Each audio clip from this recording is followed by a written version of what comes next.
the thing is that it's not a clear matter, right? It's something that's very mysterious. So that's why there are so many kinds of practices. So there isn't kind of a universal, straightforward, simple answer that's clear.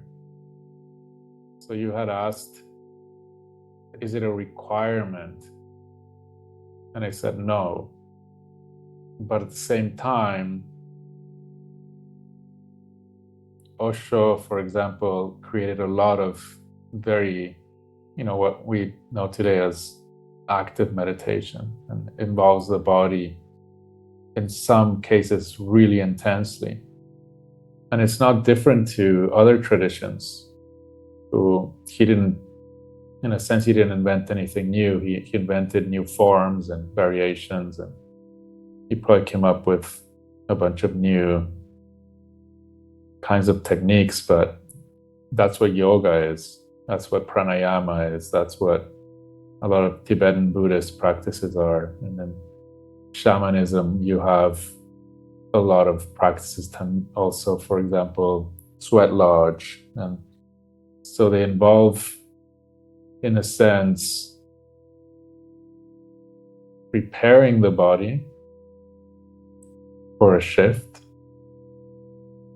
and also bringing it to certain limits. But it's not a requirement. And it can get really subtle. So what I was doing now, for example, you're just staying still, but you are exploring the body in brief moments. And so the key is to find a way to look at the beliefs around what you are. And the strong attachment happens with the body. And so, for example, the Sufis do whirling, right? Exactly what that is. Why are they whirling? So I would say they whirl, this is my interpretation, they whirl because it blurs the boundary of the body. And it's a technique that will bring the current experience, will change it. The experience of sitting down or walking is very localized, or it allows for a very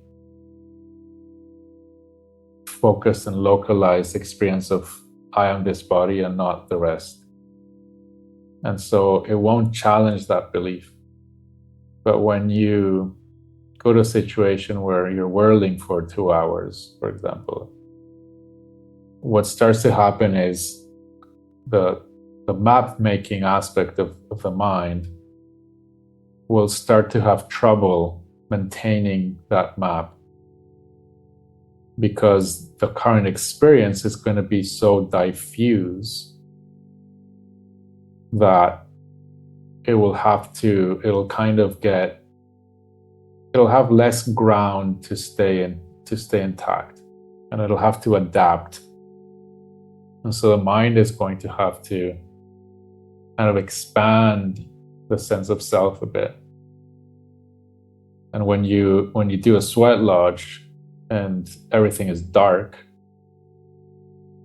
and it's very uncomfortable, the sense of darkness will create a sense of lack of boundary, where I am and things end. It creates this kind of sense of a void or an empty space that's infinite. And bringing the body to a certain degree of discomfort will also require you to, the mental aspect and the belief will have to find a way to expand in order to stay kind of to stay intact, but it'll have to expand because it'll be too uncomfortable to be constrained to the body. So the false belief is, I am this body and nothing more. And if the body is in a lot of discomfort, then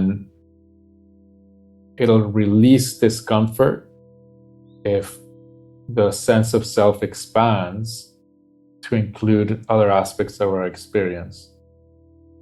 And so then the part of I that is uncomfortable will be smaller.